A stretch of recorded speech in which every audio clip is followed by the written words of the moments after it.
দেখুন, বেআইনি নির্মাণের বিরুদ্ধে ব্যবস্থা নেওয়ার ক্ষেত্রে তৃণমূল সরকারের সদিচ্ছা বা তৃণমূলের পুরো প্রতিনিধিদের ভূমিকা নিয়ে শুধু যে বিরোধীরা প্রশ্ন তুলেছে তা নয়, খোদ কলকাতা হাইকোর্ট অবধি এই নিয়ে বারবার একাধিক কড়া পর্যবেক্ষণ এবং রায় দিয়েছে। গার্ডেন রিচে বেআইনি বহুতল ভেঙে ১৩ জন মানুষের মৃত্যুর পর যে একাধিক জনস্বার্থ মামলা হয়েছিল, তার শুনানিতে কলকাতা হাইকোর্টের তৎকালীন প্রধান বিচারপতি টি.এস. শিবজ্ঞানম একেবারে সরাসরি অ্যাডভোকেট জেনারেলের উদ্দেশ্যে বলেছিলেন, কোট আনকোট, রাজনৈতিক সদিচ্ছা না থাকলে শুধু সরকারি বিধিনিষেধ তৈরি করে কিচ্ছু হবে না, আগে রাজনৈতিক সদিচ্ছা আছে কিনা সেটা দেখুন। যেসব এলাকায় বেআইনি নির্মাণ হচ্ছে সেখানকার পুরো প্রতিনিধিরা তার কিছুই জানেন না, এটা হতে পারে না। এমন প্রতিনিধিদের পদে থাকার কোনো অধিকারই নেই, একেবারে তৎকালীন চিফ জাস্টিস টি.এস. শিবজ্ঞানম স্পষ্ট ভাষায় বলেছিলেন। ভাবুন, কলকাতা হাইকোর্ট এই কথা বলেছিল, তারপরও কোথায় ব্যবস্থা হয়েছে? স্বপনদা স্বাভাবিকভাবেই এখন লোকে তৃণমূলকে দায়ী করছেন, তারা দেখছেন, সজলরা দেখছে, কিন্তু গোটা সিস্টেমটাকে যদি আমূল বদলানো না যায়, ৬ মাস পরে এই তীরটা মানে অভিযোগের আঙুলটা একেবারে সরাসরি বিজেপির দিকে ঘুরে যাবে। তখন আর তৃণমূল নয়, পাবলিকও বলবে স্বপনদা যে সেই একই, যে যায় লঙ্কায় সেই হয় রাবণ। কাজটা যে কঠিন কোনো সন্দেহ নেই, কিন্তু আপনারা এই পচা ব্যবস্থাটাকে কোনো এটা পরিবর্তন আনতে পারবেন? আমরা তো বিষয়টাকে অস্বীকার করছি না। প্রথম কথা হচ্ছে, দুর্নীতি এমন একটা জায়গায় দাঁড়িয়ে আছে যে একটা সিন্ডিকেট তৈরি হয়ে গেছে দুর্নীতির। কাউন্সিলরদের কথা ছাড়া কর্পোরেশন চলবে না, এটাও যেমন ঠিক কথা, কিন্তু গত ১৫ বছরে যে সিস্টেমটা চালু হয়েছিল, যে সিন্ডিকেট, সেটা হচ্ছে কালীঘাট আর ক্যামাক স্ট্রিট ভায়া হয়ে যে সিদ্ধান্তগুলো কর্পোরেশনের বিভিন্ন জায়গায় বিভিন্ন মহলে আসতো, সেগুলো তারা যদি না মানতো, তারা ওই পোস্টে থাকতে পারবে না, এটাও মেনে নিতে হবে। এবং দুর্নীতির উৎসটা কোথায়? দুর্নীতির উৎস তো এখন ক্যামাক স্ট্রিট, এবং ক্যামাক স্ট্রিটে যে ধরনের দুর্নীতি করার কথা তাদেরকে বলেছে, যত বড় বড় বিল্ডিং প্রজেক্ট যেখানে হচ্ছে, যে প্রমোটারগুলো আছে, সেই প্রমোটারগুলোর নাম আর নামের পিছনে যদি কারুর নাম আসে, তাহলে একটা এবি বলে একটা শব্দ আছে, সব জায়গায় শোনা যাবে ওখানে এবির ইচ্ছাতে এটা হচ্ছে, এবির কথাতে এটা হচ্ছে, এবি এটা চাইছে। এবং এই কারণে সব জায়গাতে দুর্নীতির একটা জাল, মানে জাল বিছিয়ে গেছে। এটা থেকে তো আমাদেরকে উদ্ধার করতে হবে। আজকের মুখ্যমন্ত্রী যিনি আমাদের, তিনি বিরোধী দলনেতা থাকাকালীন বারবার এই দুর্নীতিগুলো চোখে আঙুল দিয়ে দেখিয়েছেন। যে এই কালী ব্যানার্জির দুর্নীতি দেখুন, কালী ব্যানার্জিকে দায়িত্ব দেওয়া হয়েছে ২০০ কোটি টাকা তুলে, তাকে তো ২০০ কোটি টাকা তুলতে বলা হয়েছে। স্বপনদা, শুধু আপনারা বা বিরোধী দল নয়, আমি একটা ছোট্ট উদাহরণ দিচ্ছি। ২০২১ সালের ১৪ই আগস্ট পুরসভার প্রশাসক পদে তখন Firhad Hakim, talk to KMC অনুষ্ঠান হয়েছিল, সেখানে একজন সাধারণ নাগরিক, তার নাম পৃথ্বীরাজ লাহিড়ী, তিনি পুরসভার ১১ নম্বর বোরোর বাসিন্দা, তিনি ফোন করলে বলেন, কোট আনকোট, আমার কাছে রেকর্ডিংটাও আছে, আমার বাড়ির পাশেই একটা অবৈধ নির্মাণ হয়েছে, পুরসভার কাছে একাধিকবার অভিযোগ করেও কোনো লাভ হয়নি, কলকাতা পুরসভার ওই বোরোর এক শীর্ষ আধিকারিক বেআইনি বিল্ডিং নির্মাণকারী প্রমোটারের কাছ থেকে টাকা নিয়েছেন এবং বিল্ডিংটা ভাঙছেন না। ওই অনুষ্ঠানে ফিরহাদ হাকিমের বক্তব্য ছিল, উল্টে যিনি অভিযোগ করছেন তাকে প্রশ্ন করে, যে আপনি যে আধিকারিকের বিরুদ্ধে এই অভিযোগ করছেন তার বিরুদ্ধে কোনো প্রমাণ আছে? প্রমাণ যদি না থাকে হালকা অভিযোগ করবেন না, আপনি যে অভিযোগ করছেন তাতে আপনার দায়িত্ববোধ নিয়ে প্রশ্ন উঠে যায়, আমার দায়িত্ববোধ নিয়ে প্রশ্ন উঠে যায়। আমি বলছি, এই কি রেসপন্স? অবৈধ নির্মাণ হলে এই একজন মানে প্রশাসক হন, মেয়র হোক, এই রেসপন্স? ববি হাকিমের বিরুদ্ধেই যখন প্রশ্নটা এলো, তাহলে আরেকটু আগে পিছনে যেতে হবে। যখন উনি মেয়র হলেন, মেয়রের সময় উনি মেয়রের চেয়ারে, তখন সর্বেসর্বা কে ছিল? ওনার তৎকালীন জামাই সর্বত্র ছুটতেন, আর তার নামে ভুরি ভুরি অভিযোগ ওনার কাছে এসেছিল। মেয়ের সঙ্গে ডিভোর্স হয়ে গেছে, ছাড়াছাড়ি হয়ে গেছে, সেটা আলাদা পার্ট, কিন্তু তারপর কি তার আগে কি তিনি কোনোদিন ওই জামাইয়ের বিরুদ্ধে ব্যবস্থা নিয়েছিলেন যে তোমার নামে এত অভিযোগ কেন আসছে? আমি ওর কথা ছেড়ে দিন, একজন, আমি যদি বেগবাগান থেকে সোজা যাই, আমাদের ওই বাজারটা কি বাজার যেন, মল্লিক বাজারের ওখানকার যিনি কাউন্সিলর আছেন, দেখতে খুব সুন্দর, তার ঠিক উল্টো দিকে নোনাপুকুর ট্রাম ডিপোর পাশে একমাত্র কিছু হিন্দু আছে, হিন্দু পাড়া ওটা আছে। সেখানকার প্রত্যেকটা বাড়ি ইললিগাল কনস্ট্রাকশন তৈরি করে বাড়িগুলো তারা কিনে নেওয়ার পর প্রত্যেকটাতে ইললিগাল কনস্ট্রাকশন হচ্ছে, আর প্রত্যেকটাতে জড়িত ওই কাউন্সিলরের আত্মীয়। কে ভাইরা ভাই ভাই এরা জড়িত। কিন্তু ছেড়ে আপনারা দেন। মানে বুলডোজার নামিয়েছেন, আমার অসুবিধা নেই, কিন্তু আমি বলছি বুলডোজার একই রকম ভাবে ধর্ম না দেখে, ওয়ার্ড না দেখে, কাউন্সিলর না দেখে ভাঙতে পারবেন? আমি বলছি যে না না, তাহলে স্বপনদা, তাহলে তপসিয়া তিলজলা হওয়ার পর বন্ধ হয়ে গেল কেন? এক, দুই হচ্ছে যে উদ্যমে তপসিয়া তিলজলা করছেন সেই উদ্যোগে জোড়াসাঁকো বড়বাজার করতে পারবেন তো? এটা আমাদের করছেন না, কাকে করবো? শতরূপ থেকে করুন। আমি বিরোধী আন্দোলন হবে, কিন্তু কর্তব্য, দায়িত্ব এবং কর্তব্য তোমাদেরই করতে হবে। হ্যাঁ, সুমন, আমি ওনার কথাটা তো থামিয়ে দিলাম। আমি বলছি এটা কোনো বিরোধী আন্দোলন নয়, এটা মানুষকে বাঁচানোর জন্যই বুলডোজারটা ছিল। যে কাউন্সিলরের আমি বলছি, যে কাউন্সিলরের কথা বলছেন আপনি, মল্লিক বাজার থেকে আর একটু এগিয়ে গেলে দেখবেন আইভরি গ্র্যান্ড। আরে আপনাকে বলছি, গ্র্যান্ড হোটেল লজ্জা পাবে। এদের বাপের একটা মুদির দোকান ছিল না, এরা 15 বছর তোমরা তো সরকারে, তোমরা ক্ষমতায়, এখন অভিযোগ নিয়ে কেস করো।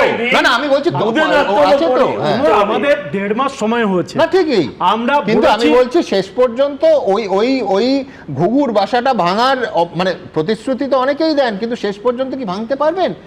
আপনি দেখুন, একজন নাগরিক কি দেখছে যে বাম আমলে যেটা ছিল সেটা অনেক 15 বছরে 10 গুণ পল্লবিত হলো। আপনারা বলছেন সব ভাঙবো, ভাঙতে পারবেন আলটিমেটলি, নাকি আলটিমেটলি কোথাও আটকে যাবেন? যে বিল্ডিং গুলোতে মানুষ বসবাস করছে, এক সেকেন্ড, যে মানুষগুলো বসবাস করছে তারা পয়সা জীবনের শেষ সম্বল দিয়ে একটা ফ্ল্যাট কিনেছে, আমি না এক সেকেন্ড আমি বলিনি, সেইগুলোর কথা তেমন আমাদেরকে ভাবতে হবে। কিন্তু আরেকটা জিনিস ভাবতে হবে, তুমি ভেনিজুয়েলা দিয়ে শুরু করেছিলে, ভেনিজুয়েলার এটাতে যদি ওই অবস্থা হয়, আমাদের কলকাতাতে যদি ওই একই রেঞ্জে যদি ভূমিকম্প হয়, ভূমিকম্প হলে ধুলো হয়ে যাবে, 1 কোটি মানুষ ধুলো। তার কারণ হচ্ছে যে তুমিও জানো পাড়ার পর পাড়া অবৈধ নির্মাণ হয়েছে। আমি আপনাকে বলছি, আপনি বলছেন আটকে যাবে কিনা, আমি বলছি আটকে যাবে, ভাঙতে পারবে না, পুরো কেউ ভাঙতে পারবে না। ভারতবর্ষের আইনটা এমন, ফিরদৌস না বসে থাকলে আমি বিকাশবাবুর দিকেও আঙুল তুলতাম। হ্যাঁ, ঘটনাটা হচ্ছে নোটিশ দিয়ে কখনো আর ভাঙা যাবে না। নোটিশ দিলেই লোকটা হাইকোর্টে দৌড়াবে, নোটিশ দিলেই ওরা কোর্টে দৌড়বে, কোর্ট তখন স্টে অর্ডার দেবে, ভাঙা যাবে না। আমি বলছি ভাঙতে গেলে হাইকোর্টকেও সদিচ্ছা দিতে হবে, পাওয়ার দিতে হবে, যে ভাঙার পরে তোমাকে যুক্তি দেখাতে হবে এটাকে তুমি কেন ভেঙেছো। ফিরদৌস এখানে আঙুল তুলছে, কিন্তু ফিরদৌসের তো 30টা জুনিয়র আছে, 25 জন গিয়ে একটা করে মামলা টুকে দেবে। 25 স্টে অর্ডার দেখুন, প্রাইমা ফেসি যে কোনো ইললিগাল বিল্ডিং, সেই ইললিগাল বিল্ডিং ভাঙার ক্ষমতা আইনে অবশ্যই রয়েছে, কিন্তু সেটা এর অ্যাকর্ডেন্স উইথ ল, প্রথম কথা। দ্বিতীয় কথা হচ্ছে, দেখুন কলকাতা শহরে না শুধুমাত্র যে ওই যে তিলজলা বা এতে অবৈধ নির্মাণ রয়েছে তাই না। আপনাকে বলি, এই গত 15 বছরে এই কলকাতা শহরে 4,500-এর বেশি জলা জমি ভরাট হয়ে বিল্ডিং উঠেছে, এবং প্রতিটি ওয়ার্ডে যদি দেখেন এই মুহূর্তে প্রতিটি ওয়ার্ডে দেখুন কয়েকটা শুধু জলা জমি বেঁচে আছে। জাস্ট এই পিছনের ব্যালকনি দিয়ে নাজিয়াবাদের দিকে তাকাও, আজকে গোডাউনে আমরা ভয় পাচ্ছি, এই সব কটা গোডাউন হয়েছে গত 3 বছরে একেবারে। এবং শুধু তাই না, আপনাকে বলি সেই অবৈধ নির্মাণ শুধু জলা জমির উপরে হয়েছে, শুধু তাই নয়, দেখবেন বেশিরভাগ ক্ষেত্রে এরকম এই যে বাইপাস ধরে চলে যান আপনি, সরকারি জমি এই মুহূর্তে সর্বপ্রথম গভর্নমেন্টের উচিত, আপনার এবিপি আমাদের এই প্ল্যাটফর্ম ইউজ করে আমি বলছি, গভর্নমেন্টের সর্বপ্রথম উচিত এই গোটা কলকাতা শহরে রাজ্য সরকার এবং অন্যান্য বিভিন্ন যে প্রতিষ্ঠানের যে সম্পদ ছিল, যে ল্যান্ড ছিল, সেই ল্যান্ডগুলোর কি অবস্থা তার একটা কমিটি তৈরি করে সেই ল্যান্ডগুলোর কত অংশ এখনো পর্যন্ত অকুপাইড হয়ে বিল্ডিং উঠে গেছে। দেখুন, বিল্ডিং প্রথমে যে কোনো স্যাংশন প্ল্যান পাওয়ার প্রথম শর্ত হচ্ছে সেই ল্যান্ডের তাকে ওনার হতে হবে। এই ল্যান্ডের ওনার কিনা না দেখেই সব বিল্ডিং প্ল্যান স্যাংশন আমি বলছি মুশকিল হচ্ছে যে সবাই সবকিছু জানে। আমি বলছি স্বপনদা, আমি দ্রুত একবার 2024 সালের 18ই মার্চ যখন ওই 13টা অসহায় মানুষ গার্ডেন রিচে মারা গেল, এই একদম যেখানে ফিরদৌস ধরার চেষ্টা করছিল যে বাড়িটার বসে গিয়ে তার কারণ হচ্ছে ওই জলা জমি বুঝিয়ে বাড়ি হয়েছিল, সবাই সবকিছু জানতেন। তখন তৎকালীন মুখ্যমন্ত্রী এসে বলেছিলেন যে প্রমোটারদের একাংশ বেআইনিভাবে বাড়ি তৈরি করেন মানে কি ক্ষমতায় তো আপনারা, কেন ভাঙেননি, কেন ব্যবস্থা নেননি? আজকে যে প্রশ্নটা, এটা ঠিক যে 1.5 মাস, এখনো 2 মাসও হয়নি, যে সরকারটা এসছে ওদের ফেস করতে হচ্ছে, ভবিষ্যতে ঈশ্বর না করুন আর যদি দুর্ঘটনা না ঘটে ফেস করতে হবে না, কিন্তু যা অবস্থা সেই আশা করি কি করে? কি বলেছিলেন মমতা বন্দ্যোপাধ্যায় 2024-এর 18ই মার্চ? আমি বলছি কোনোটা অজানা তথ্য নয়, সমস্ত পাবলিক নলেজে আছে, পাবলিক ডোমেনে আছে, তা সত্ত্বেও দিনের পর দিন একই জিনিস হয়ে যাচ্ছে। দেখুন, তবে কিছু বাড়ি তৈরি করে যারা প্রমোটাররা, একাংশ, সবাই নয়, তারা তৈরি করার আগে নিশ্চয়ই ভাববেন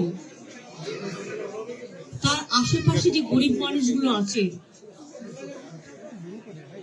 তাদের যাতে কোনো ক্ষতি না হয়। আমি মেয়রকে জিজ্ঞেস করছিলাম যেটা অফিসিয়াল পারমিশন দিয়েছি কিনা, ও বললো না, এগুলো সমস্তই বেআইনি কিছু কিছু হয়। দেখুন আমি বলছি এইটা তো হয়েছে, এবার তো একটা অ্যালিবাই দিতে হবে। তৎকালীন মেয়র কি অ্যালিবাই দিয়েছিলেন? ফিরহাদ হাকিম, বেআইনি নির্মাণ সামাজিক ব্যাধি আমি দূর করতে পারছি না, ব্যাস মিটে গেল। আমি বলছি আমি যদি ক্রাইমকে সামাজিক ব্যাধি বলি, যে যতদিন দারিদ্র থাকবে ততদিন অপরাধ থাকবে, মিটে গেল, পুলিশ ব্যবস্থা তুলে দিলে হয়। কি বলেছিলেন ফিরহাদ হাকিম দেখুন।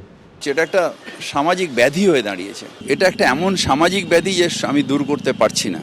এটা জানেন রাজনীতিবিদদের দলমত নির্বিশেষে, মানে আমি হয়তো 6 মাস পরে বিজেপির কাউকেও দেখবো যে পুরো ইস্যুটাকে সামাজিক ব্যাধি বলে দেওয়া, ব্যাস মিটে গেল।